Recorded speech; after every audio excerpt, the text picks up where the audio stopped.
बांगलादेशमध्ये हिंदूंवर जे अत्याचार झाले त्याच्या निषेधार्थ आज अमरावतीमध्ये सकल हिंदू समाजाच्या वतीने हिंदू विराट मोर्चाचं आयोजन करण्यात आले आणि या मोर्चामध्ये भाजपचे खासदार डॉक्टर अनिल बोंडे आणि भाजपच्या नेत्या माजी खासदार नवनीत राणा सुद्धा या मोर्चामध्ये सहभागी झालेले.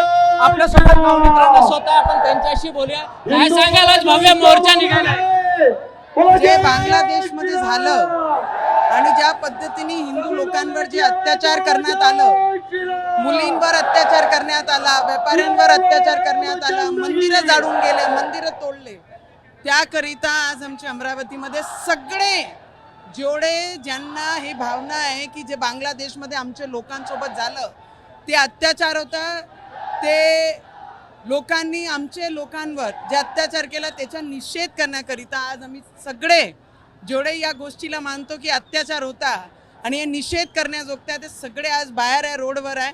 आणि याच्यामध्ये जर आपण पाहिलं सगळ्यात जास्त युवक, महिला आणि बरेचसे बुजुर्ग सुद्धा आमच्या सोबत आहे.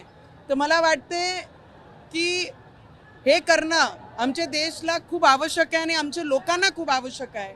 ज्या पद्धतीने ते अत्याचारचे व्हिडिओ, जे बातम्या आम्ही पाहिल्या ते मनाला खूप दुखवण्याजोगतं होतं. म्हणून आम्ही सगळे आज बाहेर निघालो आहे. जे बांगलादेशमध्ये झालं ते कुठे अजून होऊ नये आणि आमच्या लोकांना बाहेर अपमानित आणि त्यांच्यावर अत्याचार करणं येऊ नये, म्हणून आम्ही आज हे निषेध करण्यासाठी सगळे हिंदू जेवढेही आहे, ज्यांचे भावना तुम्ही त्यांच्या चेहऱ्यावर, त्यांच्या माथ्यावर, त्यांच्या बोलण्यात जे रोज दिसत आहे ते निषेध करण्याजोगता आज आम्ही सगळे एकत्रित येऊन बाहेर निघालो आहे. त्याच्यात कोणताही राजकीय नाही, हे सगळे फक्त हिंदू विचारधारांमध्ये विश्वास ठेवणारे लोक आज सगळे बाहेर आहेत.